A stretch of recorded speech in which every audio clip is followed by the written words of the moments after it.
देखें यहाँ पे हम समझते हैं श्रेणी को।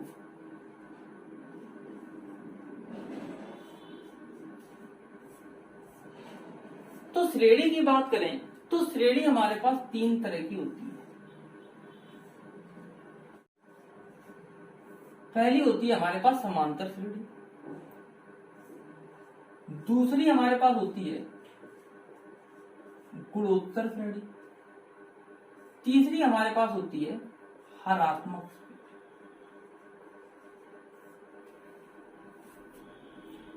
इसे इंग्लिश में बोलते हैं एपी अर्थमेटिक प्रोग्रेशन, इसे बोलते हैं जीपी ज्योमेट्रिकल प्रोग्रेशन, और इसको बोलते हैं एचपी, ठीक है, हार्मोनिकल प्रोग्रेशन। ठीक है, हम यहां पे अब समझेंगे समांतर श्रेणी को कि किन श्रेणियों को हम समांतर श्रेणी बोलते हैं।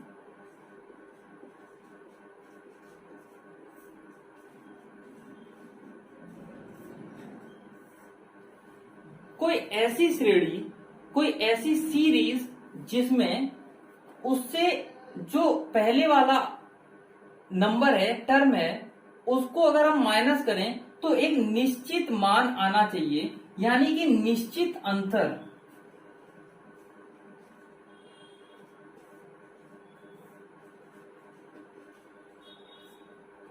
ये अंतर निश्चित होना चाहिए। ठीक है, जैसे अगर हम किसी समांतर श्रेणी को समझना चाहें तो a, a plus b, a plus 2d, a plus 3d, a plus 4d, dash dash dash. तो ये हमारे पास क्या लिखी हुई है? एक समांतर श्रेणी लिखी हुई है। क्यों समांतर श्रेणी है? तो आप क्या कीजिए, इस संख्या से a प्लस d माइनस इससे पहले वाली को घटाइए, देखिए क्या d के बराबर आ रहा है। कोई भी दो टर्म ले लीजिए आप, a plus 4d minus a plus 3d, देखिए ये भी d के बराबर आ रहा है। a plus 3d minus a plus 2d, ये भी d के बराबर आ रहा है। तो ये क्या है? एक निश्चित अंतर है। अपने से आगे वाली संख्या में जो अंतर आ रहा है वो एक निश्चित अंतर है, इसलिए ये समानांतर है। ठीक है, समांतर श्रेणी है। तो समांतर श्रेणी समझ में आ रही होगी क्या होती है। अब इसमें क्वेश्चंस कैसे बनते हैं ये भी इंपॉर्टेंट है। मान लीजिए कोई भी श्रेणी का वो आपको पहला अंक दे देता है, ये पहला पद है, ठीक है, और ये जो d है ये अंतर है किसी समांतर श्रेणी का। वो आपसे कह देता है कि भाई ऐसा करो, इसका nवां पद बताओ। nवां पद से मेरा मतलब है जैसे कोई 20वां पद हो गया या 50वां पद हो गया, इस तरह की बातें अगर वो करता है तो यहाँ पे tn की अगर हम बात करें तो ये प्लस आता है हमारे पास a plus n minus 1d। ये हमारे पास क्या है? tn आया है, tn आया है। tn का मतलब ये है कि अगर हम इसका 10वां पद निकालना चाहें, अगर हम t10 निकालना चाहें तो पहला पद प्लस 10 माइनस 1 इंटू उसका अंतर, यानी कि a प्लस 9d, ये हमारे पास जो निकला है ना, ये हमारे पास 10वां पद हो गया।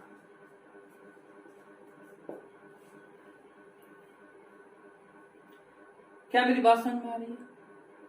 ठीक है, इसी के साथ साथ कभी कभी वो पूछ लेता है किसी समांतर श्रेणी का सम, यानी कि जोड़। वो कुछ पद दे देगा और वो पद देने के बाद ये कहेगा कि भाई बताओ इनका जोड़ कितना होगा। ठीक है, तो जोड़ का जो फॉर्मूला है वो हम लोग ध्यान में देखेंगे, ध्यान में समझेंगे। तो यहां पे जो Sn आता है, Sn आता है मतलब n पदों का जोड़, ये आता है n/2 2a plus n minus 1।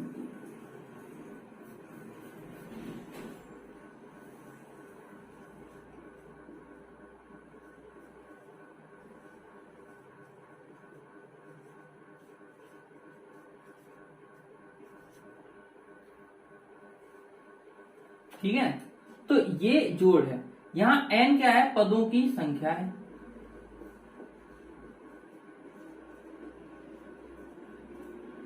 ये क्या है, ये हमारा पहला पद है। d क्या है, हमारा अंतर है। क्या दोस्तों मेरी बात समझ में आप लोगों को आ रही है? ठीक है, अब हम इसको थोड़ा सा करने का प्रयास करते हैं, कोई एग्जांपल लेकर के करने का प्रयास करते हैं।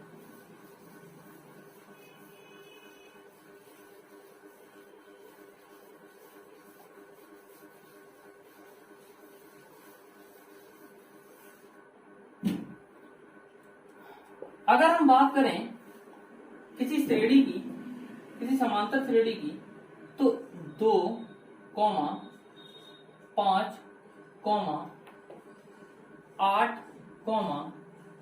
11, 15 dash dash dash, sorry dash dash, ये एक श्रेणी लिखी हुई है हमारे पास।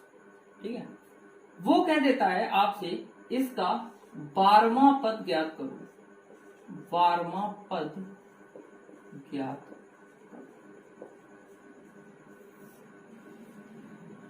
12वां पद ज्ञात करो।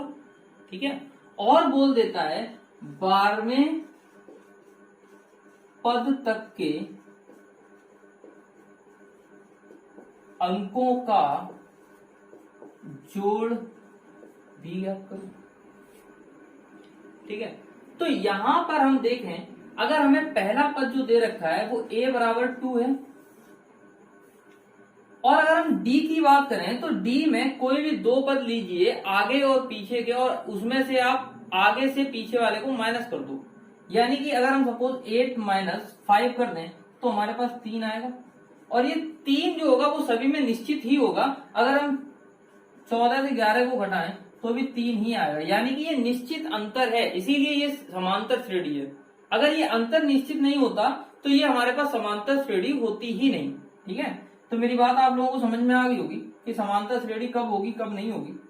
तो यहाँ पे अगर डी की बात करें, वो हमसे कह रहा है 12वां पद बताओ भैया, तो यहाँ से T12 अगर हम निकालेंगे तो हमें पता है जो हमने फॉर्मूला पढ़ा था वो हमारे पास था a plus n minus 1t, ये था। तो यहाँ पे a की बात करें तो ये 2 है, प्लस n माइनस 1 की अगर हम बात करें तो n हमारे पास 12 माइनस 1, और d की बात करें तो 3, तो हमारे पास क्या आएगा 2 प्लस 3 इंटू 11, ये आ जाएगा हमारे पास 35। ये 12वां पद निकला है हमारे पास। हाँ, अगर हम यहाँ पे SN निकालें यानी 12 पदों का जोड़, तो क्या आएगा 12/2।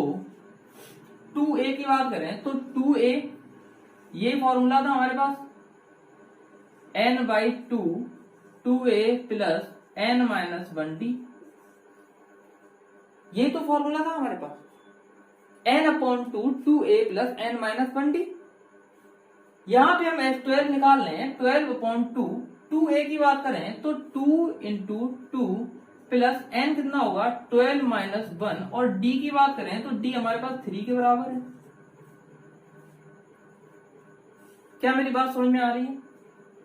यहां पर 6 4 प्लस 33, ठीक है, ये आ जाएगा हमारे पास 6 इंटू 37।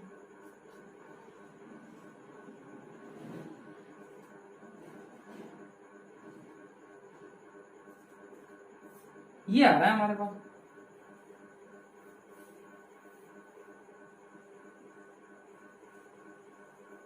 ठीक है, 6 4 33 और ये 37 इंटू 6, और ये हमारे पास आ गया। अब अगर हम बात करें यहां पे S12 पदों की संख्या अगर हमें निकालनी है तो एक चीज और हम कर सकते हैं, और वो एक चीज होती है n/2 into a plus l। ये भी पदों का जोड़ निकालने का एक फॉर्मूला है। ठीक है, किस तरह से मैं बोल रहा हूं,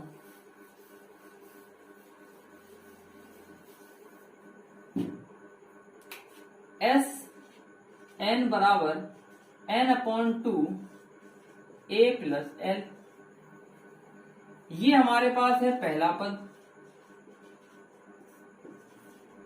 और ये हमारे पास है अंतिम पद। तो यहां अगर हम एस एन की बात करें तो n upon two 12 upon two, ये 12 निकाल रहे हैं, और ए की बात करें तो ये 2 है, और एल की बात करें तो एल हमारे पास कितना आया था, 33 निकला था, 35 निकला था, ठीक है।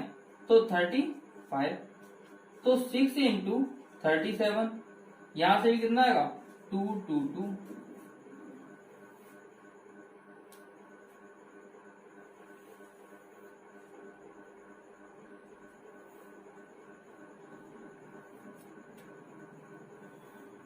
ठीक है, तो ये हमारे पास आ गया। तो आप लोगों को समझ में आया होगा समांतर श्रेणी के बारे में। तो समांतर श्रेणी के मुख्यतः हमने 3 फॉर्मूलों को देखा, उसमें एनवा पर यहाँ पे हमने टी एन देखा, ए प्लस एन माइनस 1 टी, और हमने देखा एस एन के 2 फॉर्मूले 2a plus N minus 1 D, और हमने देखा n upon 2 a plus L. ठीक है, तो ये आप लोग ध्यान में रखेंगे बहुत अच्छी तरीके से।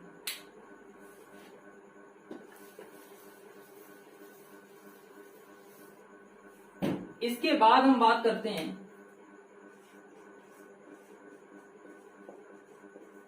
गुणोत्तर श्रेणी के बारे में,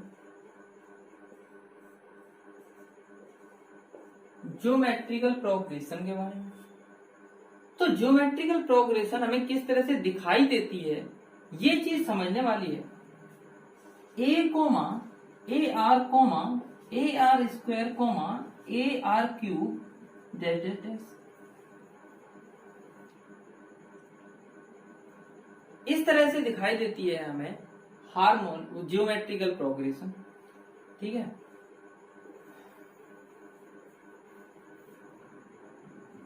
तो इसका अगर हम कोई पद निकालें टी एन, तो a into r n minus 1, ये हमारे पास क्या निकल के आ जाएगा, टी एन निकल के आ जाएगा। ठीक है, एनवा पद निकल के आ जाएगा किसी ज्योमेट्रिकल प्रोग्रेशन।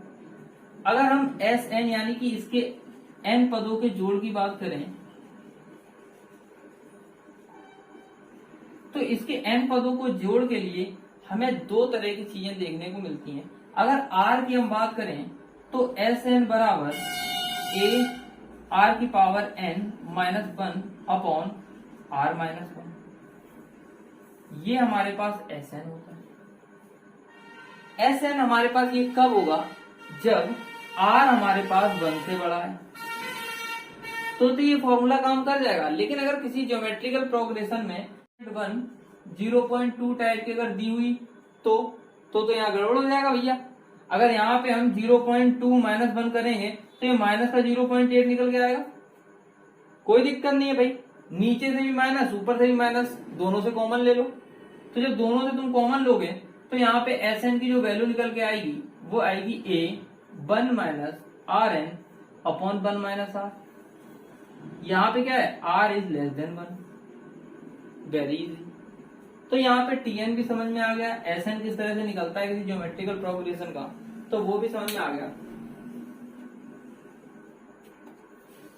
अब हम कोई एग्जांपल लेके समझने की कोशिश करते हैं। सपोज हमें कोई ज्योमेट्रिकल प्रोग्रेशन दी है 3, 6, 12, डैश डैश डैश।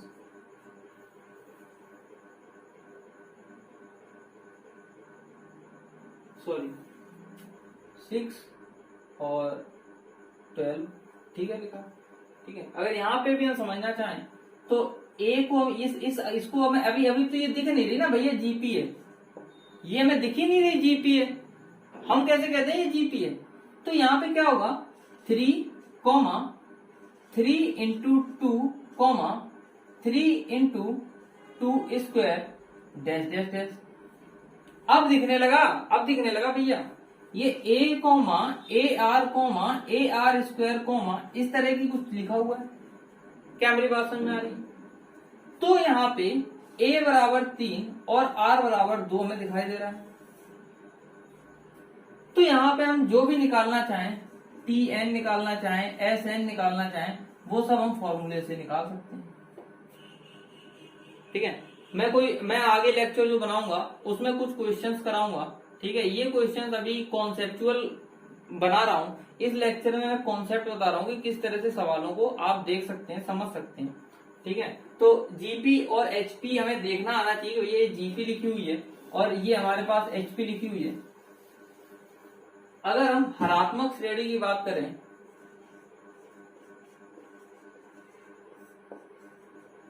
तो अगर कोई भी हरात्मक श्रेणी लिखी हुई होती है तो वो लिखी होती है 1/a, 1/a plus D, 1/a plus 2d dash dash dash. तो अगर इस तरह से कोई भी चीज अगर आपको देखने को मिल रही है, यानी कि वो क्या है, हरात्मक श्रेणी है। जैसे 1/2, 1/4, 1/6, 1/8, ये क्या है, ये एक एचपी है जिसमें a बराबर 2 हम कह सकते हैं और d बराबर 2 कह सकते हैं। ठीक है, तो ये हमारे पास हरात्मक श्रेणी होगी। इसके बाद कुछ फॉर्मूले जो कि डायरेक्टली एग्जाम में इस्तेमाल होते हैं, बहुत ही इंपॉर्टेंट फॉर्मूले जिनसे सवालों को अक्सर हम डायरेक्टली सॉल्व करते हैं, वो हमें समझने की बहुत ज्यादा आवश्यकता है। ठीक है, जैसे अगर हम बात करें, कोई हमारे पास सीरीज लिखी हुई है 1 + 2 + 3 + 4 डैश डैश डैश, और ये 50 तक जा रहा है। तो भाई हम क्या करेंगे, इसे जोड़ेंगे। भाई कह रहा है जोड़ के दिखा दो, तो हम जोड़ने थोड़ी ना बैठ जाएंगे। हम इसके लिए इस्तेमाल करेंगे एक सिंपल सा फॉर्मूला n + 1/2। 1 से लेके 50 तक की संख्याओं का अगर हमें जोड़ निकालना है तो हम इस सिंपल से फॉर्मूले को अगर लगाएंगे तो यहाँ पे n बराबर कितना रखेंगे, 50। ठीक है, लेकिन इसके लिए कॉन्सेप्ट ये कि भाई 1 से शुरू होना चाहिए। शुरुआत जो होनी चाहिए वो 1 से होनी चाहिए। खत्म कहाँ हो रहा है उसे उठा के इस फॉर्मूले में रखो, तुम्हारा आंसर आ जाएगा। 50 + 1 / 2, ये आ जाएगा 25 × 51। मेरी बात समझ में आ रही है? तो ये आपके पास निकल के आ जाएगा 25।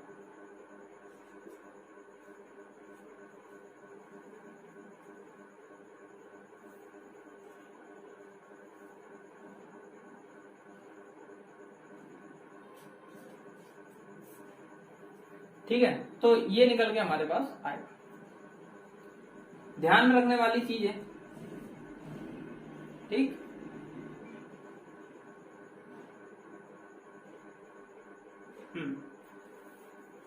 उसके बाद हमें ये चीज समझनी है कि कभी कभी वो और किस तरह से क्वेश्चंस को पूछ सकता है इसी फॉर्मूले की मदद से।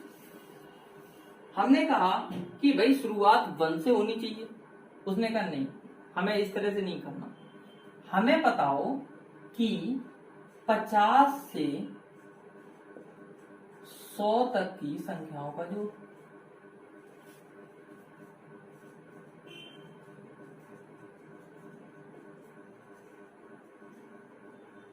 अब यहां पे क्या है, 50 + 51 + 52 + 53, और ये जोड़ते चले जाओ इस तरह से।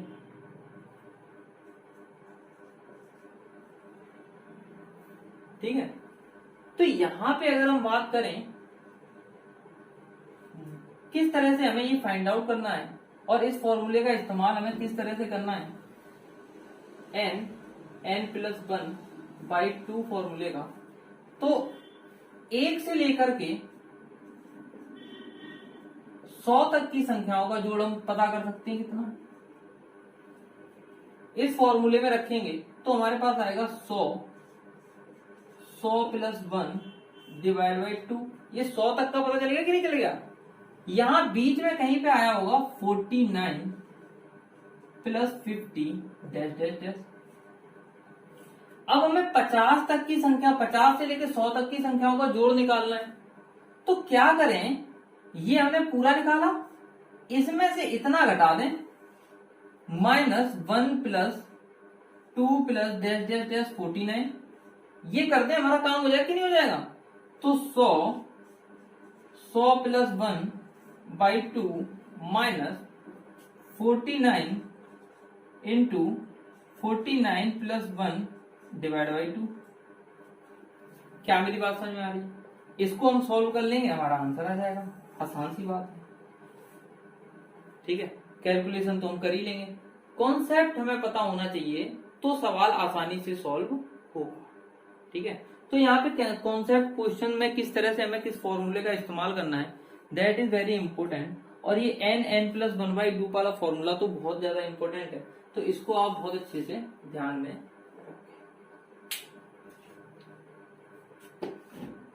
इसके बाद अगर कोई इस तरह की चीज दे दे, 1 square plus 2 square plus 3 square plus dash dash dash plus n square, तो हम क्या स्क्वायर करके जोड़ने बैठ जाएंगे? नहीं भाई नहीं, इतना थोड़ी ना होता है कहीं। तो इसका formula 1/6 n plus 1 into 2n plus 1, ये हम ध्यान में रखेंगे और इससे हम अपने काम को आसान बनाएंगे, ठीक है। इस तरह की संख्या का अगर कभी भी जोड़ आ जाए तो इसको बहुत अच्छे से अपने दिमाग में सेट करके रखो। उसके बाद 1 cube plus 2 cube plus 3 cube dash dash dash plus n cube. Cube में आ जाए निकालने के लिए कोई दिक्कत नहीं। हमारा पहले वाला फॉर्मूला n प्लस 1/2, इतना ही नहीं है भैया, स्क्वायर और कर दो यार, इस पे उतने ही जोड़ दोगे 1 2 3, फिर तो n तक की संख्याओं का जोड़ निकल आएगा। तो इसको नॉर्मली देखें तो n स्क्वायर n प्लस 1 का स्क्वायर डिवाइड बाई 4, ठीक है। तो ये कुछ बेसिक सी चीजें थी जो हमने इस लेक्चर में देखी। क्वेश्चंस को लगाइए, अगर कोई प्रॉब्लम आती है तो कमेंट बॉक्स में बताइए, मैं उन क्वेश्चंस और भी क्वेश्चंस प्रैक्टिस कराऊंगा, ठीक है। जिस टॉपिक को लगता है कि अभी ये कम है और उस पर क्वेश्चन प्रैक्टिस करने की जरूरत है तो आप कमेंट बॉक्स में लिख के बताइए, मैं उस पर और ज्यादा क्वेश्चन प्रैक्टिस कराऊंगा, ठीक है। पैट में हमारे इसी तरह के क्वेश्चंस पूछे जाने हैं और हमें बहुत अच्छा करना है। तो अगर आपको हमारा वीडियो पसंद आया हो तो प्लीज इसे लाइक करें और सब्सक्राइब तो जरूर करें और शेयर भी करें ताकि और लोगों का भी भला हो सके, ठीक है। धन्यवाद।